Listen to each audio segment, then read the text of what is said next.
Pak Jamal. Assalamualaikum Pak Jamal. Oh, ya, waalaikumsalam Pak. Waalaikumsalam. Bagaimana kabarnya hari ini? Alhamdulillah baik-baik Pak. Ya. Ya, baik. Sesuai dengan pembicaraan kita di telepon waktu kemarin. Hari ini kita akan berbicara tentang pengembangan pembelajaran matematika di kelas. Apa tujuan utama yang ingin Bapak capai dalam sesi coaching hari ini, Pak?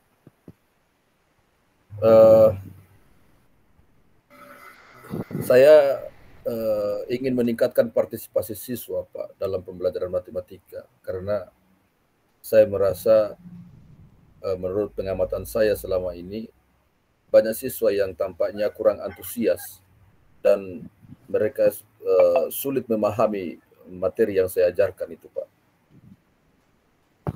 Ya, baik Pak. Apa yang Bapak anggap sebagai hambatan terbesar yang menghalangi siswa-siswa Bapak untuk berpartisipasi lebih aktif dalam proses pembelajaran di kelas, Pak? Ya, setelah saya identifikasi, saya pernah melakukan asesmen diagnostik kognitif kemarin itu, ternyata mereka itu tidak memiliki dasar yang kuat dalam pemahaman konsep matematika pada jenjang-jenjang yang sebelumnya. Ya, sehingga dengan demikian mereka pasti merasa kesulitan dengan materi yang dipelajari sekarang ini. Saya kira itu Pak. Iya. Dari hasil diagnosis yang Bapak berikan di awal semester, apakah Bapak sudah mencoba metode atau pendekatan tertentu untuk mengatasi masalah ini? Dan apakah kekuatan yang Bapak miliki dalam mengajar yang bisa kira-kira membantu Bapak dalam mengatasi masalah ini, Pak? Ya. Saya sudah mencoba menggunakan alat bantu visual dan mencoba dengan memberikan contoh-contoh nyata. Tapi kayaknya saya perlu lebih beragam lagi melakukan pendekatan. Kemudian kekuatan saya yaitu saya mampu menjelaskan konsep dengan cara yang mudah dipahami. Hanya saja mungkin saya merasa kurang kreatif dalam beberapa metode pengajaran. Oke Pak, baik Pak.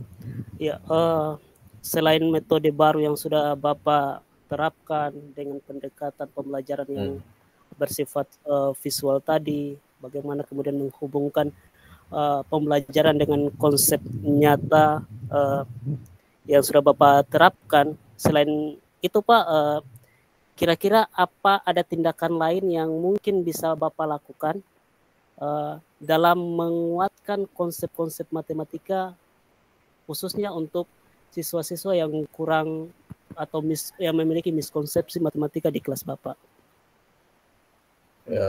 Ya. Menurut saya, karena kemampuan memahami konsep-konsep matematika itu bisa terjadi apabila siswa-siswa ini kurang memahami materi prasyarat. Kalau mereka itu sudah memahami materi prasyarat, maka kemampuan memahami konsep matematika itu bisa terjadi. Nah, oleh karena itu, di setiap pembelajaran yang saya lakukan, saya selalu mengaitkan dengan materi sebelumnya sebagai materi prasyarat. Tapi kadang itu terlampau lama itu saya pakai waktu untuk menjelaskan materi-materi prasyarat itu. Artinya menjelaskan materi prasyarat sebelum masuk pada materi inti itu selalu berdampak pada efisiensi waktu.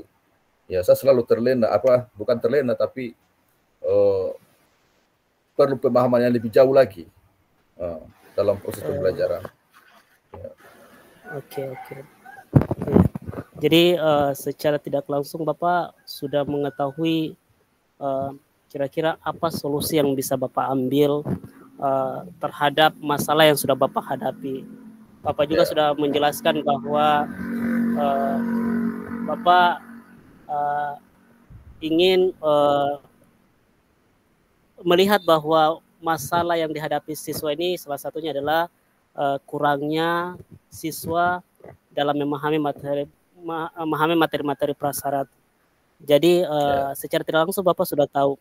Jadi di kesempatan coaching ini bagaimana jika kita merancang rencana untuk meningkatkan metode pembelajaran Bapak, kemudian langkah-langkah konkret yang lebih spesifik yang kira-kira bisa Bapak ambil untuk menarik perhatian siswa dan memperkuat pemahaman mereka.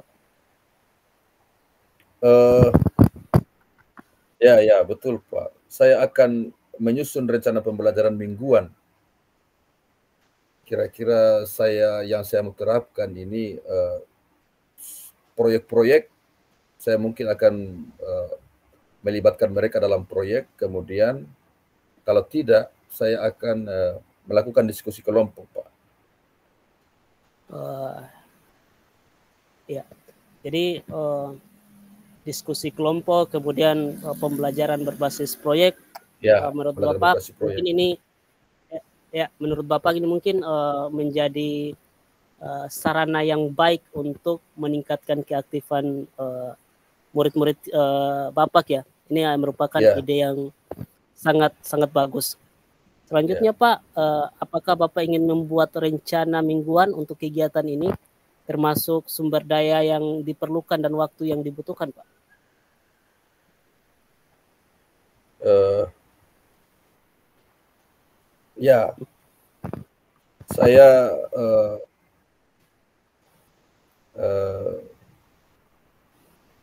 Saya akan laksanakan ini dengan membuat 2 atau 3 kelompok kecil.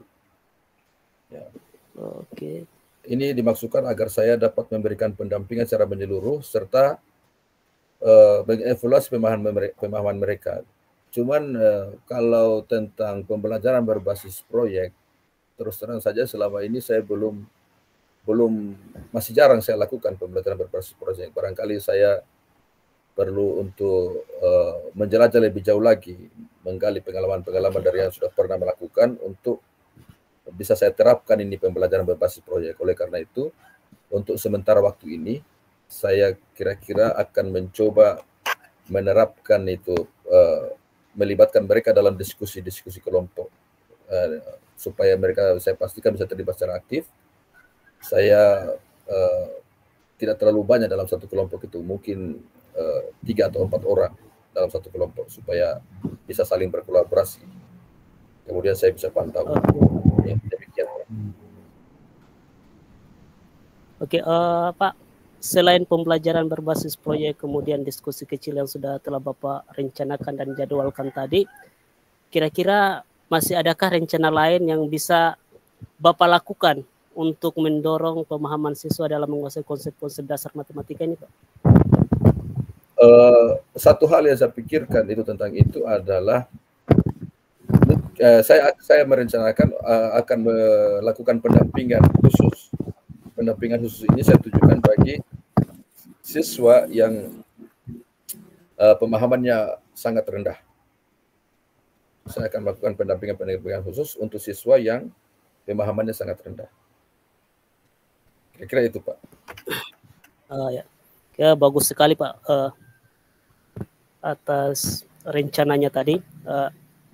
Dari rencana yang telah Bapak rencanakan tadi, kira-kira pelaksanaan teknisnya seperti apa, Pak? Untuk kegiatan pendampingan khususnya tadi, Pak? Kalau kegiatan pendampingan khusus, tentu itu saya akan ambil di luar jam pembelajaran. Barangkali itu saya bisa ambil di kegiatan itu di sore hari untuk melakukan pendampingan terhadap siswa-siswa yang pemahaman konsepnya masih sangat kurang itu. Ya. Yang jelasnya saya upayakan dia tidak mengganggu jam mengajar reguler saya. Seperti itu, Pak. Oke. Ya.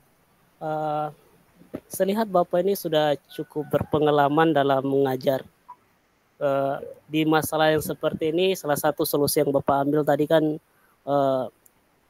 memberikan pendampingan khusus dengan penjadwalan waktu yang tertentu di luar jam pembelajaran.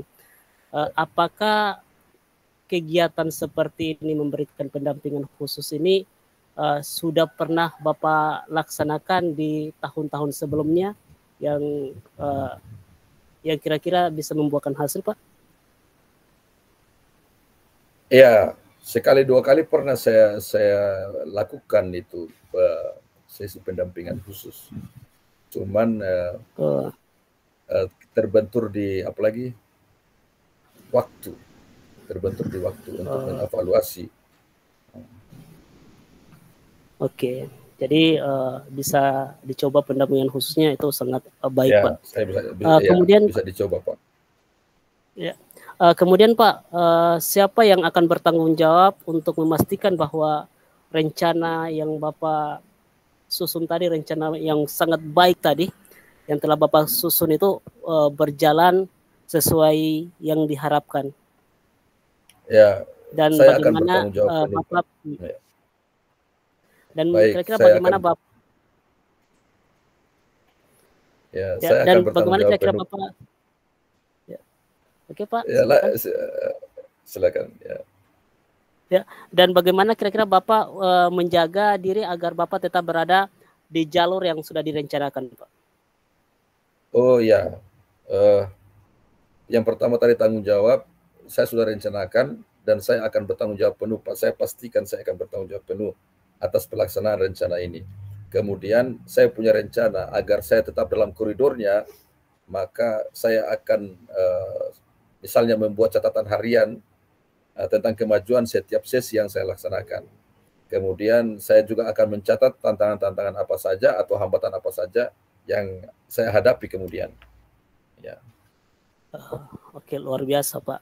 Saya kira dengan catatan, kemudian dengan catatan jadwal, kemudian dengan catatan perkembangan diri di setiap sesi dan tantangan-tantangan yang dihadapi itu cukup bagus, Pak.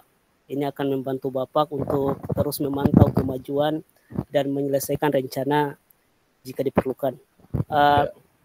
Kira-kira Pak, kapan Bapak berencana untuk memulai dan menerapkan rencana-rencana yang sudah Bapak rancang tadi, Pak?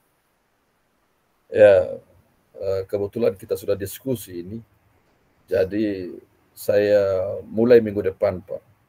Saya insya Allah sudah mengatur waktu untuk membuat rencana pembelajaran, kemudian saya sudah mengatur juga kira-kira alat bantu apa yang saya butuhkan, serta saya sudah menyusun kelompok dan jadwal pendampingan. Oke, luar biasa Pak. Saya sangat tertarik mendengar perkembangan dari rencana Bapak untuk minggu berikutnya.